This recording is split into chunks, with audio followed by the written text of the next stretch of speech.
Anong pangalawang idea pa dyan? Pag-cross kasi niyan, Lods, pag-cross ng dalawa na yan, dahil malayo yung tinatakbuhan nila, malamang sa malamang magkaproblema sila kasi backpedal sila eh.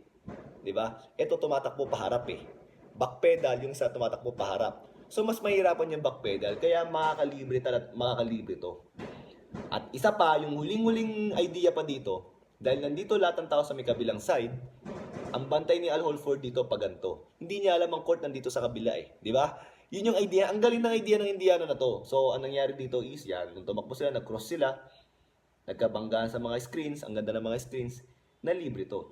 Pero actually, hindi naman ito yung gusto pa nila rito eh. Yun nasa taas eh.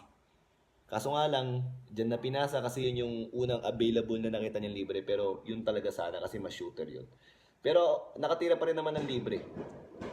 So ang ganda ng idea ng Indiana na to, hindi lang talaga nag-materialize. So nanalo ang Boston because